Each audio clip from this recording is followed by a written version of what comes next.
Mis padres dijeron que sabios no hablan mucho. En vez de palabras prefieren elocuencia de actos. Palabras sin freno es virtud de los necios. Actuar en silencio es la gloria de pocos. Si el Señor ha estado en silencio, puede ser un lenguaje de amor. En un mundo de tantos preceptos, su silencio puede ser un favor. Yo acepto, Señor, tu silencio y el sigilo de tu plan para mí. Entendí que en vez de palabras, por ser sabio tú prefieres actuar en silencio.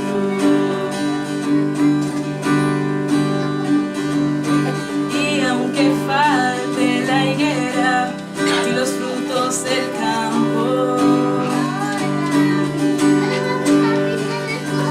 sequía desaca cosechas, frustrando mis planes. Y aunque le falte respuesta al clamor, yo me alegro en vivir las razones de Dios. Si el Señor ha estado en silencio, puede ser un lenguaje de amor. En un mundo de tantos preceptos, su silencio puede ser un favor. Yo acepto, Señor, tu silencio y el sigilo de tu plan para mí. Entendí que en vez de palabras, por ser sabio tú prefieres actuar. Yo acepto, Señor, tu silencio y el secreto de tu plan para mí. Entendí que en vez de palabras, por ser sabio tú prefieres actuar en silencio. Amén. Amén. La despedimos con un saludo.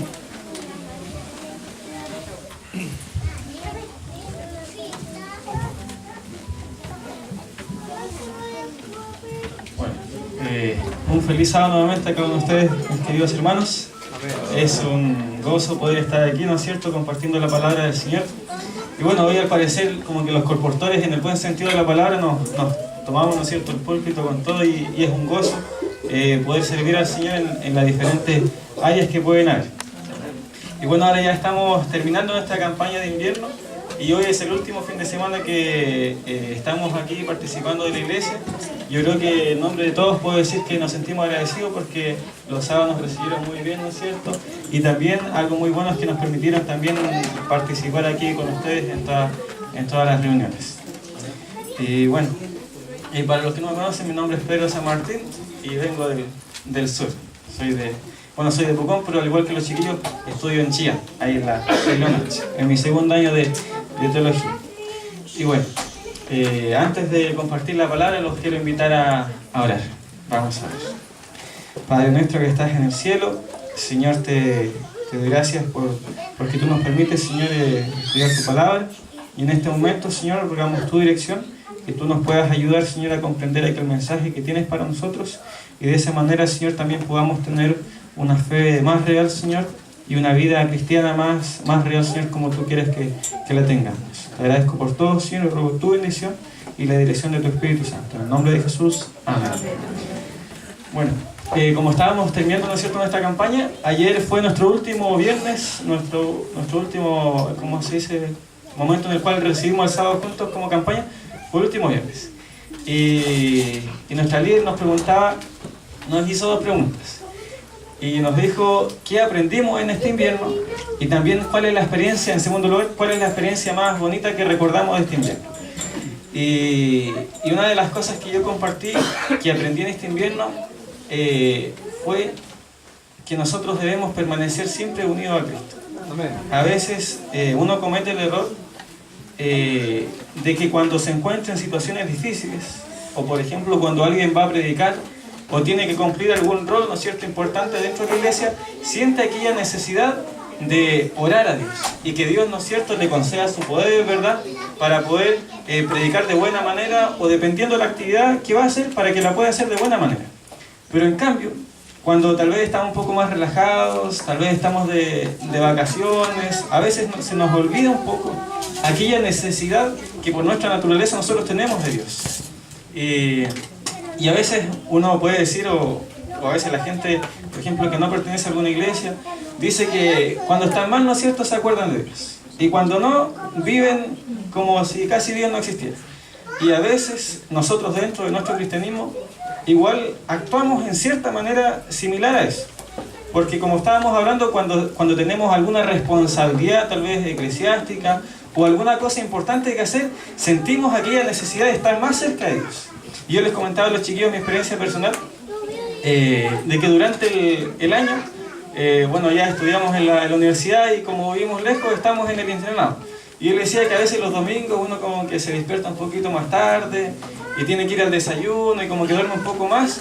Y uno, en su razonamiento humano, piensa que por ser un día en el cual no va a hacer mucho, o en el cual tal vez va a conversar un poco con los amigos, o a tener que estudiar un poco, tal vez por eso no va a necesitar una conexión tan íntima con Dios. O tal vez porque me da un poco de flojera, podría decir alguien, no, tal vez no voy a dedicar un tiempo tan valioso para tener un encuentro con Dios. Pero eso, hermanos, lamentablemente es una equivocación, ya que de acuerdo a nuestra naturaleza, nosotros necesitamos siempre estar unidos a Cristo.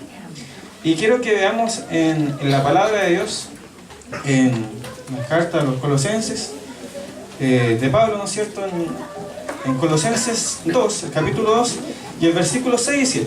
Y vamos a comenzar este tema tocando aquí estos dos versículos, en el cual Pablo habla a los colosenses. Y él habla de una manera gozosa, porque los colosenses habían recibido el Evangelio de buena manera. ¿Verdad? Los colosenses habían recibido el Evangelio de buena manera. Y dice así en Colosenses 2, el versículo 6 y 7. Por tanto, de la manera que habéis recibido al Señor Jesucristo, andad en Él, arraigados y sobreedificados en Él, y confirmados en la fe, así como habéis sido enseñados, abundando en acciones de gracias. O sea, Pablo les dice que así como ellos habían recibido al Señor, asimismo tenían que continuar andando en el Señor. Por lo tanto nos dice esto, que los colosenses habían recibido de buena manera lo que era el Evangelio, y lo habían comenzado a vivir, y por eso mismo Pablo le llama la atención a que ellos debían continuar así. Pero es interesante que, aunque los colosenses habían recibido de buena manera el Evangelio, Pablo no se queda ahí. No le dice entonces está todo bien, tienen que quedarse tranquilos, y han recibido de buena manera el Evangelio, por lo tanto está bien. Y no, eso no es así, sino que Pablo les dice en el mismo versículo 6, por tanto, de la manera que había recibido al Señor Jesucristo, andad en Él. O sea, que indica algo continuo, que los colosenses no se debían quedar con aquello que habían recibido, sino que debían seguir permaneciendo en Cristo. Y vamos a ir ahora a otro texto, al Evangelio según San Juan, en donde Jesús habla algo similar a lo que Pablo expresa, ¿no es cierto?, en su carta a los Colosenses, en Juan 15. Y es una parte muy bonita de la Biblia, y Juan, ¿verdad?, con su manera de escribir, con su manera de relatar el Evangelio de Cristo, lo hace de una manera especial todo esto. Y relata algo muy especial que Cristo dijo, ¿no es cierto?, a sus discípulos. Y allí en Juan 15, partiendo desde el versículo 1, Jesús dice: yo soy la vid verdadera, y mi Padre es el labrador.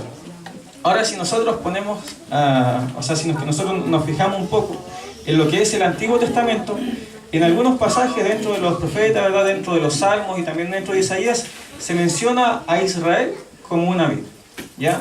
Una vid que Dios en algún momento, por medio de Moisés, la había sacado de la tierra de Egipto, ¿verdad?, y la había llevado, ¿no es cierto?, a un lugar, a una tierra que tenía preparada para el pueblo. Y había sido, ¿no es cierto?, una vid que Dios había sacado de un lugar y la había puesto de manera especial en otro lugar. Y durante el Antiguo Testamento se habla de Israel como una vid. Y una vid especial, ¿no es cierto?, que tenía que dar frutos. Y de hecho, los judíos creían que la salvación dependía solamente de un cumplimiento que ellos hicieran, ¿no es cierto?, de la ley ceremonial. Un cumplimiento, ¿no es cierto?, ante los requisitos que tenía el pueblo judío, en cierta manera. No siempre fue así, pero en los tiempos de Jesús, ¿verdad?, podemos comprender por lo que dice la Biblia, o también por lo que dice el Espíritu de Profecía, o otros escritores, que los judíos creían que la salvación era por un cumplimiento, ¿verdad?, propio, ¿verdad?, de la ley de Dios. Pero aquí Jesús ya no dice eso, ya no se refiere a Israel como una vid, sino que se refiere a sí mismo como una vid. Y que ahora para obtener la salvación no era necesario cumplir una serie de requisitos según lo habían pensado, ¿no es cierto?, los judíos, sino que era necesario permanecer unido a aquella verdadera vid. Y por lo tanto dice en Juan 15:1, yo soy la vid verdadera y mi Padre es el labrador. Y el versículo 2 dice, todo pámpano que en mí no lleva fruto, lo quitará. Y todo aquel que lleva fruto lo limpiará para que lleve más fruto. Bueno, y los frutos aquí se refiere más que nada a lo que son los frutos del Espíritu, ¿ya? A los que encontramos, ¿no es cierto?, allí en Gálatas 5, lo que son los frutos del Espíritu. A ese tipo de frutos es de los cuales habla Jesús. Y el versículo 3 dice, ya vosotros estáis limpios por la palabra que os he hablado. Y este tipo de limpieza, ¿no es cierto?, también según Juan 12:48, podríamos comprender que se refiere a una palabra que Jesús había entregado y que ellos la habían aceptado, ¿no es cierto?, una palabra que proveniendo de parte de Jesús, provocaba un impacto en la vida de los discípulos. Y que ellos también se habían arrepentido tal vez de una antigua manera de andar, y por eso Jesús le dice que ellos ya estaban limpios por la palabra que Él les había hablado. Y al igual que Pablo, Jesús como que establece una buena relación, una buena aceptación por parte de los discípulos a la palabra que Él había dado, al Evangelio. Pero aún así, le sigue hablando. Porque Jesús le podía haber dejado todo ahí, porque dice, ya vosotros estáis limpios, ya vosotros os habéis arrepentido, ¿no es cierto?, de vuestros pecados. Pero Él sigue hablando y establece, ¿no es cierto?, otra continuidad. Y el versículo 4, aquí Jesús dice el tipo de continuidad, ¿no es cierto?, que debían mantener los discípulos al estar con Cristo.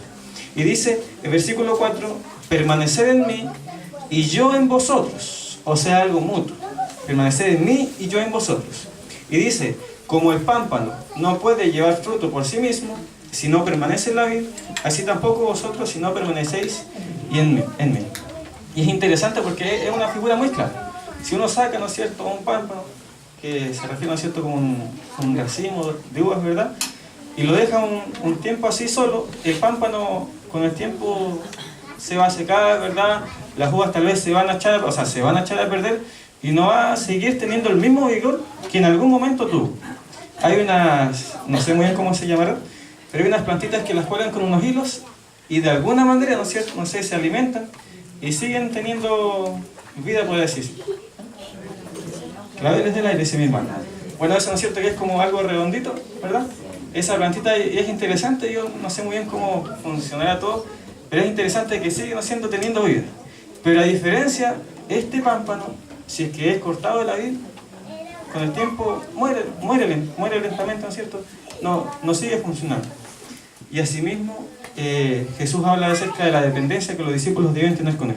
Y el versículo 5 vuelve a repetir algo similar. Dice, yo soy la vid, vosotros los pámpanos. El que permanece en mí y yo en él, este lleva mucho fruto. Y dice, porque separados de mí, nada podéis hacer. Y aquí como que ya establece Jesús algo de lleno, y es que les habla, ¿no es cierto?, de aquella dependencia que debían tener los discípulos con Jesús. Pero aquí ya les dice claramente, discípulos, separados de mí, ¿no es cierto?, nada podéis hacer. ¿Y qué es nada? Es nada. Bueno. Así que nos hacemos la pregunta de cómo logramos tener aquella permanencia en Cristo. ¿Cómo es que nosotros, verdad, en nuestra situación, y uno tal vez piensa, ¿no es cierto?, en su vida, de que tiene tal vez tanta flaqueza, algunas cosas que le cuesta cambiar, y uno piensa, ¿cómo es que yo puedo ser transformado y continuar en aquella permanencia que Cristo me dice que debo tener con Él? Y la Biblia, ¿no es cierto?, como se interpreta a sí misma, ¿no es cierto?, y como se responde a algunas preguntas que en ella misma podemos encontrar a veces, nos responde esta pregunta. Y los invito a buscar en 1 de Juan, el versículo 2, o sea, en 1 de Juan, capítulo 2 y el versículo 6. 1 de Juan 2, 6.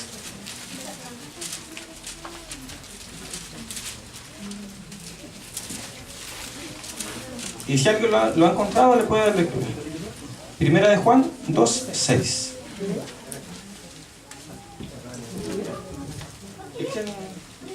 Ya, claro nomás, hermanito. El que dice que está en Él debe andar como Él anduvo. Muchas gracias. Bueno, dice aquí el versículo 6, ¿no es cierto? El que dice que permanece en Él debe andar como Él anduvo. Y aquí se utiliza, ¿verdad?, la misma palabra, permanecer. Y dice que una persona que dice que permanece en Él, o sea, que dice, no sé, pues yo estoy en Cristo, yo soy cristiano, debe notarse, ¿verdad?, en su vida que vive como Cristo vivió. Eso es lo que más o menos nos trata de decir el texto. Dice, el que dice que permanece en Él debe andar, o sea, se refiere al andar de conducta, debe andar como Él anduvo. O sea, un poco de cómo es que Dios quiere que nosotros vivamos. En Salmo 51, bueno, esto está en el contexto, ¿verdad?, cuando David se arrepiente de su pecado, ¿verdad?, que había cometido con Betsabé. Él estaba arrepentido, ¿no es cierto?, había comprendido la maldad que él había hecho, y él le dice estas palabras, escribe estas palabras. Y vamos a leer algunos textos del Salmo 51, que es muy conocido. Dice, ten piedad de mí, oh Dios, conforme a tu misericordia, conforme a la multitud de tus piedades, borra mis rebeliones, lávame más y más de mi maldad y límpiame de mi pecado. Bueno, aquí primeramente vemos que David reconoce que él estaba mal y reconoce lo que era su pecado. Y vemos que él se encuentra, por medio de lo que él nos dice, podemos comprender que él se sentía en una situación muy baja espiritualmente, en la cual él se sentía una persona muy pecadora. Pero él sigue escribiendo y dice algunas cosas interesantes. En el versículo 3 dice, porque yo reconozco mis rebeliones y mi pecado está siempre delante de mí. Y el versículo 7 dice, purifícame con hisopo y seré limpio. Lávame y seré más blanco que la nieve. Hazme oír gozo y alegría, y se recrearán los huesos que has abatido.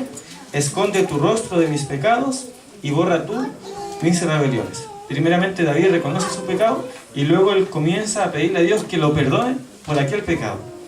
Y el versículo 10, con los siguientes versículos siguen diciendo, crea en mí, oh Dios, este es un texto muy conocido, crea en mí, oh Dios, un corazón limpio y renueve un espíritu recto dentro de mí. Dice, no me eches de delante de ti y no quites de mí tu santo espíritu. Y el versículo 12 dice, vuélveme el gozo de tu salvación y espíritu noble me sustente. O sea que ya David como que ya iba mejorando. En todos estos versículos podemos ver un ciclo. Primeramente él, ¿verdad?, comprendía su pecado, luego él comienza a pedir perdón y luego él clama a Dios que le volviera el gozo de su salvación. Y asimismo, mis queridos hermanos, nosotros, no sé si todos aquí habrán nacido en la iglesia, ¿verdad?, habrán permanecido dentro de la iglesia, pero aunque uno haya estado dentro de la iglesia o no haya estado dentro de la iglesia toda su vida, siempre hay un ciclo. Un ciclo en el cual uno a veces como que despierta, ¿verdad?, y uno como que tiene un encuentro personal con Dios. Y de manera personal también, pues, yo como hace 3 años volví a la iglesia. O sea, desde pequeñito más de 3 años. Hace como 4 años que volví a la iglesia. Desde pequeñito que mi mamá me llevaba a la iglesia, pero hubo un tiempo en el cual yo, como dicen, me descargué. Anduve mal, lamentablemente. Y el Señor de allá me llamó. Y yo creo que así como a mí, a muchos de aquí le ha pasado, que hay un momento en el cual tenemos un encuentro con Dios y comprendemos, ¿verdad?, nuestros pecados y nosotros nos arrepentimos ante Dios. Y al igual que David, ¿verdad?, comenzamos a pedir perdón y comenzamos a pedirle a Dios que Él haga un cambio en nuestra vida, que renueve, ¿no es cierto?, nuestro corazón y nuestro espíritu. Y vemos que todo esto es con un propósito. Hay un ciclo dentro de todo esto. Una persona acepta al Señor, Dios lo transforma, pero todo esto es con un propósito. Y el propósito lo encontramos aquí, en el versículo 13. Luego de que David dice todo esto, el versículo 13 dice algo muy importante. Dice: entonces enseñaré a los transgresores tus caminos, y los pecadores se convertirán a ti. Amén. Vemos el mismo ciclo, amén, ¿no es cierto, hermano? Vemos el mismo ciclo. Un pecador, ¿verdad?, que se arrepiente, que Dios lo persona, que Dios lo transforma, pero todo esto con algo muy importante. Y sin lo cual todo lo demás iba a estar incompleto. Como dice el versículo 13, entonces enseñaré a los transgresores tus caminos y los pecadores se convertirán a ti. O sea que la vida transformada de David sería ahora un testimonio, como dice aquí, a los pecadores. Y a causa de eso dice que los pecadores se convertirían al Señor. No, es clara, ¿verdad?, la Biblia cómo nos enseña todo este ciclo. Y en el versículo 40, o sea, en Salmo 40 encontramos algo similar. En Salmo 40 encontramos algo similar, que fue el texto que leímos hace un rato. Salmo 40, 1 al 3 dice: pacientemente, Salmo 40, 1 al 3 dice: pacientemente esperé a Jehová, y se inclinó a mí, y oyó mi clamor. Dice: y me hizo sacar del pozo de la desesperación, del lodo cenagoso. Dice: puso mis pies sobre peña, y enderezó mis pasos. Y vemos algo similar. Un estado mal, ¿verdad?, del ser humano, y Dios lo saca de aquel estado. ¿Y qué dice? Pone sus pies sobre algo firme. Lo saca, ¿verdad?, del pozo que tal vez lo estaba hundiendo más y más, y lo pone sobre algo firme. Y luego de eso ocurre algo bastante importante. El versículo 3 dice: puso luego en mi boca cántico nuevo, alabanza a nuestro Dios. Verán esto muchos y temerán y confiarán en Jehová. O sea que después las personas iban a ver aquel cambio que Dios había hecho en su vida. Y dice: verán esto muchos y temerán y confiarán en Jehová. Y mis queridos hermanos, nuevamente volvemos a comprender por medio de la Biblia claramente que el llamado de todo hijo de Dios que ha aceptado a Dios es que también testifique acerca de Dios. Y yo tengo un pensamiento, o sea, igual es algo que se puede comprobar por medio de lo que es la escritura y por medio de lo que es la historia de la iglesia primitiva, es que a veces nosotros comprendemos que el predicar el evangelio tiene que ver necesariamente con tomar un estudio bíblico e ir y darle estudio bíblico a una persona. Pero en realidad eso no es solamente el predicar el evangelio. Si es que nosotros estudiamos un poco paralelo a lo que fue la predicación de Pablo, ¿verdad?, y otros apóstoles, ellos iban predicando, ¿verdad?, y habían personas que se iban convirtiendo al evangelio. Y a esas personas igual iban predicando lo que habían conocido. Y de hecho, algo que me parece bastante interesante es los mercaderes. Ellos viajaban, ¿verdad?, por muchos lugares, y aquellos mercaderes que en algún momento se habían convertido al cristianismo, ahora, de lugar en lugar en donde iban, ellos compartían aquel mensaje que habían recibido. ¿Y por qué me llama la atención? Porque el mercader era su trabajo, era lo que ellos hacían cotidianamente. Y dentro de su mismo trabajo, ellos compartían el evangelio de Cristo. Y asimismo, mis queridos hermanos, algo que a veces nos cuesta tal vez un poco comprender, pero algo que es muy esencial, es que nosotros también debemos compartir este evangelio en donde sea que nos encontremos. Sea que yo sea un estudiante, ¿verdad?, sea que trabaje en un supermercado, en un colegio, en donde sea que yo trabaje, puedo y tengo la posibilidad de compartir el evangelio. Pero muchas veces lamentablemente no lo compartimos o no vemos la posibilidad para compartirlo porque nuestra comunión con Dios no se ha visto muy cuidada, porque tal vez hemos descuidado aquí la relación con Dios. Y tiempo atrás había un pastor allá en la universidad que nos decía que cuando uno tiene una buena relación con Dios, uno a veces no tiene que andarse preocupando de buscar estudios bíblicos, de buscar a personas, no tiene que preocuparse de esas cosas. Porque Dios, como sabe que tú te has preparado, ¿verdad?, que tú estás teniendo una buena comunión con Dios, a causa de eso, Dios va a guiar personas para que se encuentren contigo y para que tú les puedas hablar acerca de Él. Encontramos, por ejemplo, el caso de Felipe, ¿verdad?, que se habla de que él era lleno del Espíritu Santo Y a causa de eso dice que hasta el Espíritu le decía, Felipe, ve para acá, anda para allá, ¿verdad? El Espíritu Santo guiaba las cosas para que él pudiera predicar la palabra. Pero todo esto, mis queridos hermanos, lo vamos a poder hacer si es que nosotros tenemos una buena comunión con Dios. Y quiero terminar con la última, o sea, lo último que vamos a leer. Es una cita del Espíritu de Profecía que se encuentra en el Discurso Maestro de Jesucristo, un libro muy hermoso, en la página 34.5.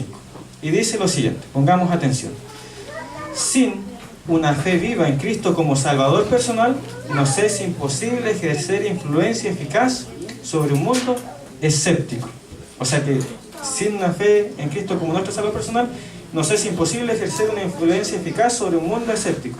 Y el escéptico, ¿verdad?, se refiere a un mundo incrédulo, y especialmente incrédulo ante las cosas que las otras personas ven como verdaderas. Y yo le hago una pregunta: hoy en día el mundo está escéptico, está incrédulo, muy incrédulo. Y a veces hasta por un mal testimonio de ciertas cosas, la gente con el tiempo se ha puesto más incrédula. Y dice: no podemos dar a nuestros prójimos lo que nosotros mismos no poseemos. Y dice aquí algo muy hermoso: la influencia que ejerzamos para bendecir y elevar a los seres humanos se mide por la devoción y la consagración a Cristo que nosotros mismos tenemos. Y lo leo otra vez, dice: la influencia que ejerzamos para bendecir y elevar a los seres humanos se mide por la devoción y la consagración a Cristo que nosotros mismos tenemos. A veces queremos predicar mucho, a veces queremos que muchas personas conozcan a Dios por medio de nosotros, pero ¿qué nos dice esta cita?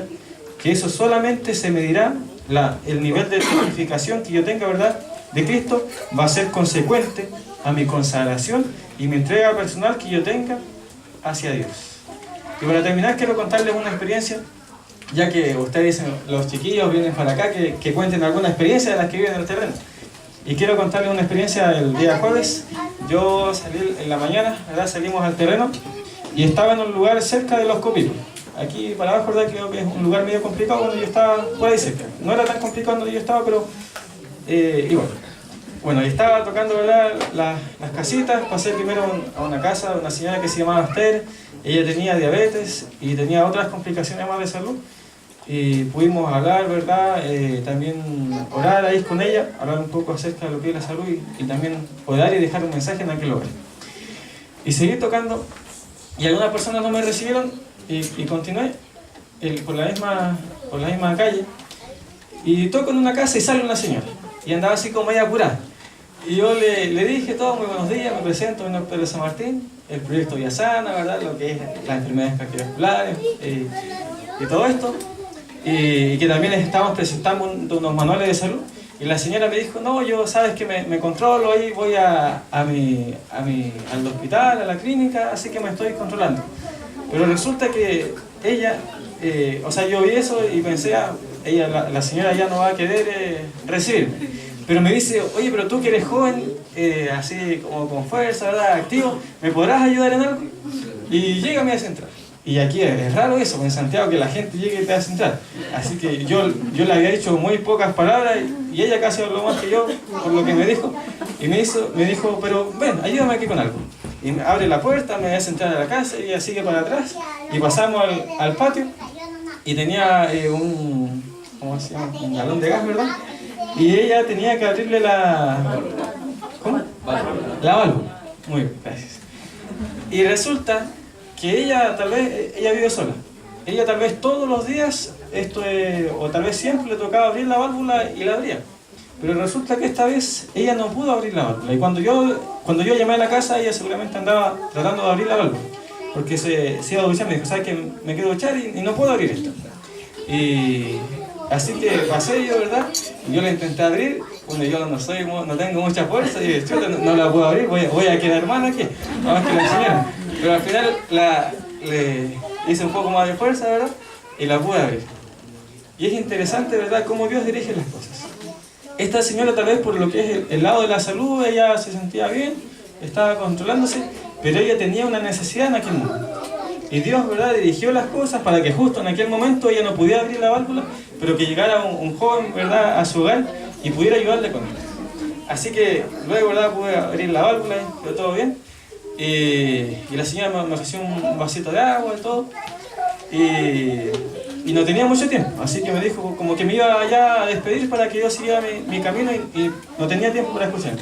Pero empezamos a conversar un poco y yo vi dentro de la casa la señora tenía algunos versículos, algunas cosas, encima de la mesa tenía un cuaderno igual con un versículo escrito y ella, bueno, y comenzamos a hablar. Y con tal que yo le dije, bueno, pero igual sería bueno para complementar todo lo que usted ya sabe de salud. Así que al final hicimos la presentación. Y yo no le dije que yo también era cristiano. Y comenzamos a hablar y ella empezó a hablar acerca del Señor también. Me hablaba y yo comencé a hacer el pronóstico, a hablar acerca de lo que era la hipertensión, ¿verdad? La diabetes. Y también comencé luego a presentar los manuales. Iba como en la mitad de la presentación y ella me dijo, bueno, ella me había comentado que había conocido a Dios hace algunos años, primeramente fumaba, porque me contó un poco de su vida.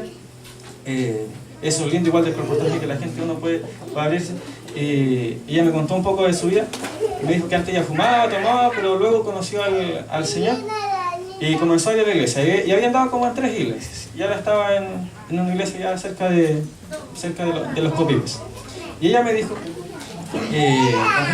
sí, estábamos haciendo la presentación y en medio de la presentación ella me interrumpe y me dijo, disculpa, pero ¿tú qué estudias? Y yo le dije, yo estudio teología. Y ella como que se queda pensando y me dice lo siguiente, ¿cómo puedo amar más a Dios? Ella llega y me lo dice, así, ¿cómo puedo amar más a Dios? Y yo como que me quedé un poquito así en blanco porque llegó y me lo preguntó. Y resulta que en aquel momento ella me comenzó igual a hablar un poco más de su vida y en su juventud.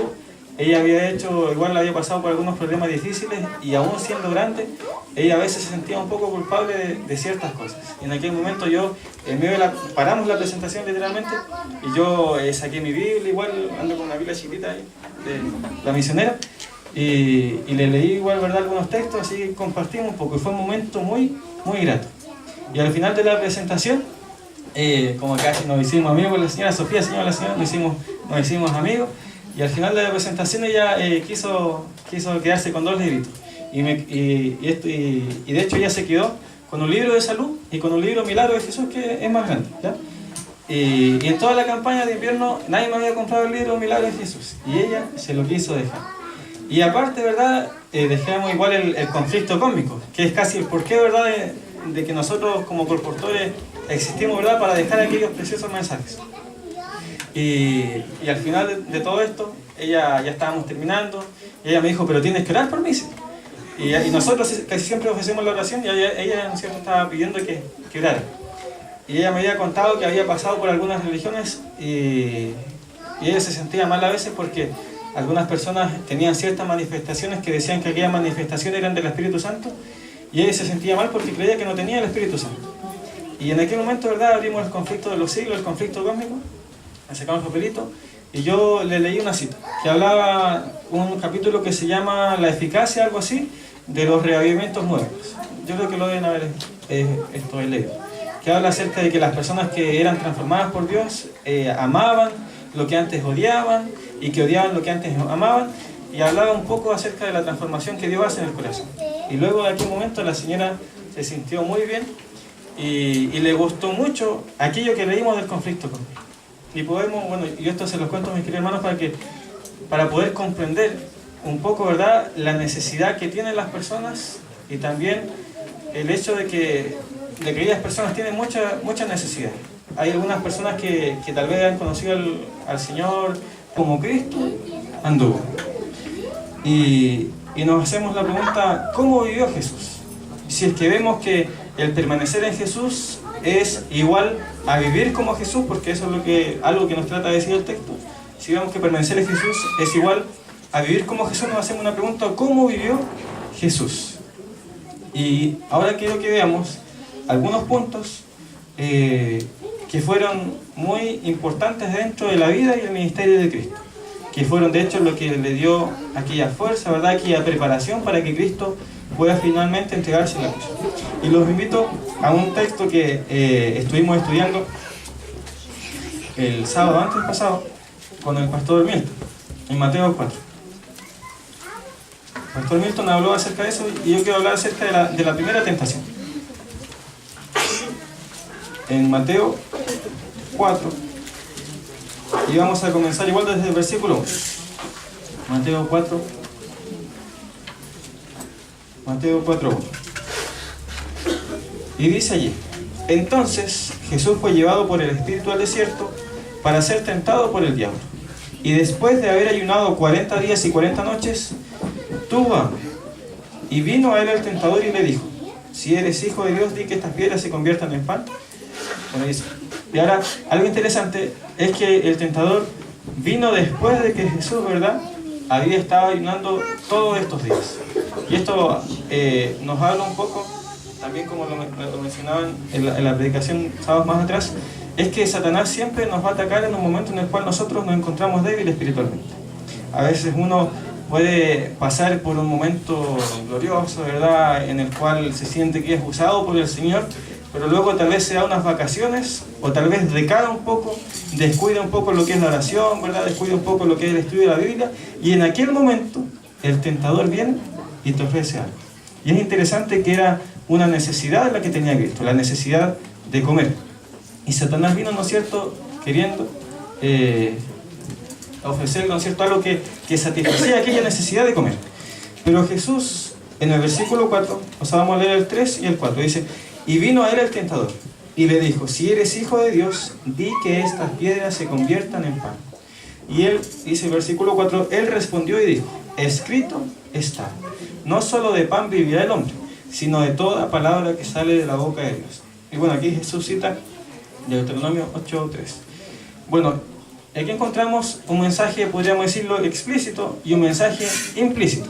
El mensaje explícito que encontramos es lo que Jesús dice de manera literal: que nosotros como humanos no solamente hemos de vivir por lo que es el pan físico, sino que también de toda palabra, ¿verdad?, que sale de la boca de Dios. Y eso, al igual como lo dijo mi compañero Pablo, ¿no es cierto?, en la historia de los niños, nos habla de que nosotros cada día necesitamos alimentarnos de aquel alimento espiritual que Dios quiere darnos, ¿no es cierto?, cada día. Y es un mensaje que lo comprendemos claramente.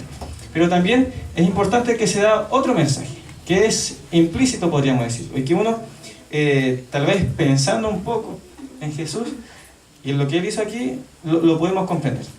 Satanás viene, ¿no es cierto?, hace esta primera tentación, y nosotros podríamos pensar, tal vez uno a veces tiene una tentación, ¿verdad?, tiene alguna duda respecto a la Biblia, y uno va al tiro, ¿no es cierto?, a la Biblia a buscar.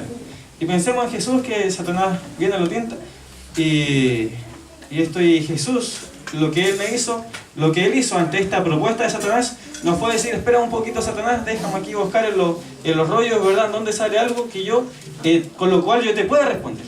Sino que, ¿qué fue lo que sucedió? Al tiro, ¿no es cierto?, su mente vino este texto y él pudo responder de una manera eficaz. Y esto nos da a entender un mensaje implícito que podemos ver aquí. Y es el mensaje de que Cristo conocía la Escritura. Y conocía la Escritura porque la estudiaba. El Espíritu de Profecía dice que María, ¿no es cierto?, desde que Jesús era pequeño, le enseñaba la Escritura. Y eso nos da a entender también este texto, que Jesús conocía la Escritura y pasaba mucho tiempo, o sea, durante su juventud, ¿verdad?, también había pasado mucho tiempo estudiando todo lo que era la Escritura, y por eso, gracias a aquella vitalidad, en aquel momento pudo responder de una manera eficaz, ¿no es cierto? Y así, de la misma manera, nosotros necesitamos siempre estudiar la Escritura, para que en algún momento difícil, ¿verdad?, de nuestra vida, nosotros podamos responder de una manera eficaz. Y no decir: oh, ¿cómo será que era aquel texto, ¿no es cierto?, que no lo recuerdo, o algún pastor, ¿no es cierto?, lo dijo, o algo así. No debe ser así, sino que en los momentos difíciles de mi vida se debe manifestar el fruto, podríamos decirlo así, de aquella relación que yo tengo con Dios. Así que uno de los aspectos fundamentales de la vida de Cristo era que Él estudiaba, ¿no es cierto?, las Escrituras. Y Él sentía aquella necesidad de que, aunque era un gran maestro, sentía aquella necesidad de estudiar lo que había sido escrito, ¿no es cierto?, también acerca de la historia del pueblo de Dios. Y bueno, y de paso vamos a leer otro texto que se encuentra en 2 Corintios 3:18. 2 Corintios 3:18. en donde nos habla un poco acerca de aquella transformación que ocurre en nuestra vida, ¿no es cierto? Como, ¿verdad? Como cuando nosotros aceptamos al Señor. Y en 2 Corintios 3:18 dice lo siguiente: por tanto, nosotros todos, mirando a cara descubierta como en un espejo la gloria del Señor, somos transformados de gloria en gloria en la misma imagen como por el Espíritu del Señor. Bueno, esto nos dice que como seres humanos somos transformados. Pero ¿cómo somos transformados? ¿Cómo somos transformados, hermanos? Contemplando, ¿no es cierto? Y mirando la gloria del Señor. Y dice como en un espejo. Y la gloria del Señor podemos también comprenderlo como el carácter de Dios. Todo lo que comprende, ¿verdad?, el carácter de Dios. Y si es que nosotros nos ponemos a pensar, podemos contemplar el carácter de Cristo, o sea, el carácter de Dios manifestado en todo lo que es la Biblia. Pero hay alguien que vivió, ¿no es cierto?, o sea, ¿verdad?, en esta tierra, el cual fue la expresión más clara del carácter de Dios, aquel carácter perfecto. ¿Y quién fue? Jesús. En él, ¿verdad?, estuvo manifestado el carácter de Dios de la manera más clara y verdadera, sin mancha de pecado.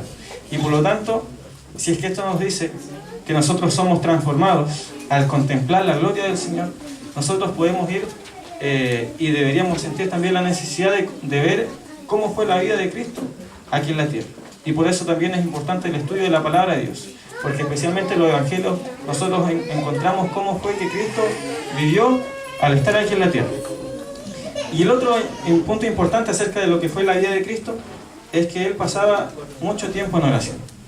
Él sentía la necesidad de pasar tiempo en oración. Y en Marcos 1 y el versículo 35 encontramos igual un mensaje que nos da a entender un poco cuál era la necesidad que Cristo sentía de la oración, de esta comunión con su Padre.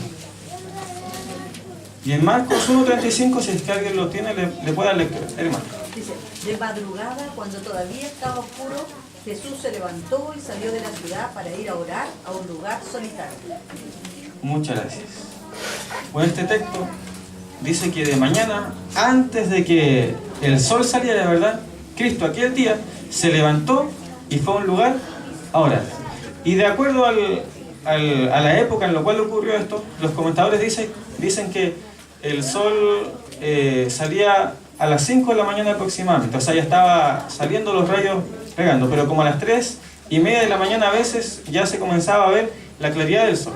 Y por lo tanto nos dice esto, que Cristo salió muy, pero muy temprano. Y de hecho, la noche anterior Jesús había estado sanando a personas, por lo tanto es probable que Él se haya acostado muy tarde, pero aún así nos dice la Biblia que Él se levantó muy temprano. ¿Y por qué? Porque sentía la necesidad de orar a Dios. Y en Isaías 50 y el versículo 4 encontramos una profecía que hablaba acerca, o sea, que habla acerca de lo que iba a ser la vida de Jesús. En Isaías 50 y el versículo 4. Isaías 50 y el versículo 4. Si es que alguien lo tiene, también le puede dar lectura. Dice Isaías 54: Jehová el Señor me dio lengua de sabio, para saber hablar palabras al cansado. Despertará mañana tras mañana, despertará mi oído para que oiga como los sabios. Muchas gracias. Aquí se refiere de verdad a Jesús y dice que Él, Jesús, despertaría mañana tras mañana, ¿verdad? Dios lo despertaría. Y dice aquí: despertará mi oído para que oiga como los sabios. Y aquí lo que se refiere es que Cristo, aunque vino como el más grande maestro, ¿verdad?, que iba a enseñar todo lo que nos vino a enseñar, aun cuando Él sabía muchas cosas, iban a sentir la necesidad de esto de pasar tiempo, ¿verdad?, con Dios en comunión, para recibir, ¿verdad?, lo que Dios quería que Él hiciera cada día. Y el comentario bíblico dice lo siguiente: viene como maestro de los hombres, pero al mismo tiempo es instruido por el Padre. Y así que vemos, o sea, viendo todo esto, comprendemos cuán importante era para Cristo todo esto de la oración, todo esto del estudio de la palabra, y nos hacemos una pregunta, o sea, nos podemos hacer si es que esto, al ver que era una prioridad para Jesús, ¿será que hoy en día en nuestra vida es una prioridad para nosotros? El pasar tiempo, ¿verdad?, orando, o el pasar tiempo estudiando la palabra de Dios. O si es que vemos que Jesús sentía esta necesidad, ¿será que hoy nosotros sentimos aquella necesidad de estar unidos a Cristo? Y a veces ocurre porque no tenemos grandes responsabilidades, ¿verdad? O porque no nos toca tal vez salir a dar un estudio bíblico. A veces por eso nosotros no sentimos esta tan gran necesidad. Pero Jesús, ¿verdad?, al estar aquí en la tierra, al saber todo lo cual Él debía afrontar en el futuro, Jesús se preparaba, ¿verdad?, para de esa manera poder estar preparado para enfrentar todas las cosas que habían de venir en su vida. Y quiero también que leamos otro texto, ya vamos a ir en los últimos textos que vamos a leer, en Éxodo 34 y el versículo 29, en el cual nos habla acerca, encontramos en el Antiguo Testamento un poco de la relación que tenían estas personas con Dios, en cuanto a la relación que Moisés tenía con Dios. Y en Salmo 34 vamos a leer del versículo 27 al versículo 29. Éxodo 34, 27 al 29. Vamos a leer. Bueno, Éxodo 34, 27 al 29 dice así: Y Jehová dijo a Moisés: escribe tú estas palabras, porque conforme a estas palabras he hecho pacto contigo y con Israel. Y dice: y él estuvo allí con Jehová 40 días y 40 noches. No comió pan, ni bebió agua. Y dice: y escribió en tablas las palabras del pacto, los 10 mandamientos. Y pongamos una atención particular en el versículo 29. Dice: y aconteció que descendiendo Moisés del monte Sinaí, con las 2 tablas del testimonio en su mano, al descender del monte, no sabía Moisés que la piel de su rostro resplandecía. Y dice: después que hubo hablado con Dios. ¿Qué fue lo que sucedió? Moisés no se daba cuenta que después de todos estos días que él estuvo de manera personal con Dios, o sea, hablando con Él, recibiendo su mensaje, él no sabía que su rostro resplandecía. Y como dice ahí en la última parte del texto, después que hubo hablado con Dios. Y quiero leerles algo del comentario bíblico adventista refiriéndose a este texto. Dice lo siguiente, pongan atención. Dice: de los que viven cerca de Dios mana una influencia que, aunque pase inadvertida para ellos, como ocurrió con Moisés, tiene un marcado efecto sobre otros. Y dice, refiriéndose a nosotros: impresionamos más a los hombres, no por lo que luchamos por lograr, sino por lo que logramos inconscientemente. Dice aquí que impresionamos más a los hombres, no por lo que luchamos nosotros como humanos por lograr, sino por lo que logramos inconscientemente. Y así mismo como Moisés, ¿verdad?, es interesante que él no se daba cuenta de que su rostro resplandecía, pero aún así las otras personas lo notaban y tenía un efecto sobre las otras personas. ¿Y esto por qué había ocurrido? Porque, como dice la última parte del texto, él había hablado con Dios y había pasado harto tiempo con Dios. Así que ya hemos visto, ¿verdad?, que Jesús estudiaba las Escrituras, que Jesús pasaba tiempo en oración, y algo muy importante es que Jesús todo esto lo llevaba también a la práctica. Y muchas veces, ¿verdad?, decimos como cristianos que uno a veces puede estudiar la Biblia, puede orar, pero si es que uno no testifica, ¿verdad?, todo esto como que no está completo. Nuestra vida cristiana no está completa. Y en Marcos 1, vamos a seguir estudiando la Biblia, hermanos, por favor no se cansen. En Marcos 3. Igual encontramos un mensaje. En el Evangelio según San Marcos, y el versículo 3 y los versículos 3 y 14 encontramos un mensaje importante. A veces uno lee la Biblia así como de pasada, ¿verdad?, y comprende lo que está ahí de manera textual, de manera literal. Pero si es que uno comienza a reflexionar un poco en lo que tal vez, en el mensaje tal vez me puede transmitir algún texto, uno puede comprender cosas más detalladas, ¿ya? Y aquí hay un mensaje en Marcos, Marcos 3 y 14, dice: después subió al monte y llamó así a los que él quiso, y vinieron a él. Aquí está en el contexto de la elección de los 2 apóstoles. Y dice que Jesús llama, ¿no es cierto?, a estas personas y ellos vinieron a Él. Y el versículo 14 dice, y estableció a 12 para que estuviesen con Él y para enviarlos a predicar. En primer lugar, Jesús llama, ¿no es cierto?, a estas personas y ellos aceptan su llamado. Y en segundo lugar, Él dice que iba a pasar tiempo con ellos, y en tercer lugar, para enviarlos a predicar. Y este es el tercer aspecto de la vida de Cristo, es que Él, todo esto que pasaba en comunión con su Padre, lo llevaba totalmente a la práctica. No se quedaba tan solo con ellos, sino que lo llevaba a la práctica, y así también le enseñaba a los discípulos, ¿verdad?, a hacer todo este, no sé si decirlo un ciclo, pero todo este estilo de vida, ¿verdad?, de un hijo de Dios. Así que ese es el último punto, mis queridos hermanos.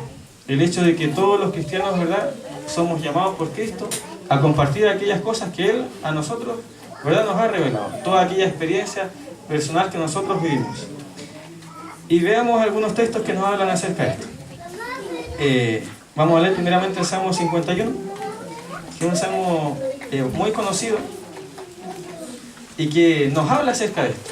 Y nos habla acerca de lo que es el ciclo del discipulado, podríamos decir, que hoy en día es bien hablado todo esto, en Salmo 51. Es interesante ver que aún en los salmos podemos encontrar, tal vez de alguna manera un poco equivocada, o tal vez hay personas a las cuales, como dice Pablo en algunas partes, el Evangelio está oculto ante sus ojos. Y aquellas personas, mis queridos hermanos, son a las cuales Dios nos envía a buscar. Y como ya hemos dicho recién, sea nuestro trabajo, sea en cualquier lugar, si es que nosotros nos consagramos a Dios, Él nos va a guiar a aquel lugar. Y hoy, bueno, en esta mañana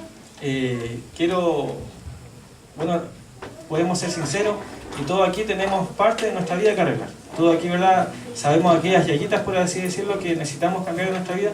Y yo quiero preguntarles si es que hoy ustedes, considerando su vida, creen que necesitan más de Cristo. ¿O acaso creen que necesitan tener una relación más viva con Cristo? Amén. Yo los invito a ponerse de pie para orar en esta tarde ya. Y eso, bueno, y si es que hay jóvenes aquí, si es que les puedo decir algo muy hermoso, o sea, si es que les puedo decir algo que les va a traer grandes experiencias, y es que si es que pueden dedicar vidas, o sea, parte de sus veranos al colportaje, háganlo, porque es algo que le va a traer bendiciones a ustedes y también le va a traer bendiciones a las demás personas, y van a poder conocer a Cristo de una manera muy cercana. Si es que hay jóvenes aquí, yo les digo, colporten. Es duro, ¿verdad?, pero el Señor hace grandes milagros en la vida, y Él transforma todo esto, todas estas rocas, ¿no es cierto?, un poquito duras. Dios las va moldeando también por medio de lo que es la obra del colportaje. Así que yo le digo a los jóvenes, colporten. Aquí en el verano va a haber una campaña, si quieren después pueden hablar con nosotros, si es que quieren también colportar, que es algo muy hermoso. Los invito a orar, mis hermanos. Amado Padre que estás en el cielo, te damos gracias, Señor, porque tú, por medio de tu palabra, nos das claros mensajes, Señor, para comprender cómo es que nosotros debemos vivir en este mundo, Señor, y también en este cuerpo de pecado. Te rogamos, Señor, que tú puedas obrar en nuestra vida, que también, Señor, nos ayudes a comprender aquellas cosas que aún no hemos comprendido, o tal vez, Señor, que nos ayudes a hacer y llevar a la acción aquellas cosas que en algún momento hemos comprendido, pero no las hemos llevado totalmente a la práctica. Rogamos, Señor, que tú puedas obrar, Señor, con tu poder en nuestra vida, y que nos ayudes, Señor, y nos des aquella fuerza de voluntad para poder hacer lo que es conforme a tu voluntad, Señor. Ayúdanos, Padre, a rogar a ti, Señor querido, que nos transformes, que cambie nuestros corazones, para sacar aquellas cosas que verdaderamente hay en nuestras vidas, Señor, y que necesitan una transformación. Rogamos, Señor, que tú nos puedas dirigir hacia aquellas personas que sean nuestro trabajo, Señor, en un hospital, en colegio, en cualquier lugar. Guíanos, Señor, hacia aquellas personas que necesitan de ti, mi Dios querido. Y de esa manera, Padre, ayúdanos a predicar el Evangelio, para también que más personas puedan recibirte cuando Cristo Jesús venga a las nubes de los cielos, Señor. Te agradecemos por todo y rogamos, Señor, que tu sabiduría divina, Señor querido, tu poder, pueda hacer en nuestra vida, Señor, aquellas cosas que nuestra incapacidad humana no logra hacer, Señor querido. Somos sinceros contigo, Dios, y reconocemos que hay cosas que por nosotros mismos no podemos hacer. Y rogamos que tú puedas obrar en nuestra vida, Señor, y de esa manera nosotros podamos ser bendecidos, y más personas, Señor querido, más pecadores puedan convertirse, Señor querido, a la luz, y de esa manera, Señor, más personas te puedan conocer, y ellos también puedan hacer toda esta hermosa obra, Señor querido. También te ruego por aquellos jóvenes, Señor querido, que hay en este lugar, que tal vez sienten un deseo de colportar o tal vez sienten que no deberían hacerlo, pero te ruego, Señor querido, que tú puedas obrar en sus vidas para que ellos también puedan dedicar, Señor querido, sus vacaciones, su vida, Señor querido, a este hermoso ministerio, y que de esa manera puedan ser una bendición para sus familias, puedan ellos de manera personal recibir bendiciones, Padre, te puedan conocer más, y por medio de sus vidas, Padre, más personas puedan conocerte a ti. Te agradecemos por todo, Señor, te agradecemos por tu palabra, y oramos agradecidos en el nombre de Jesús. Amén.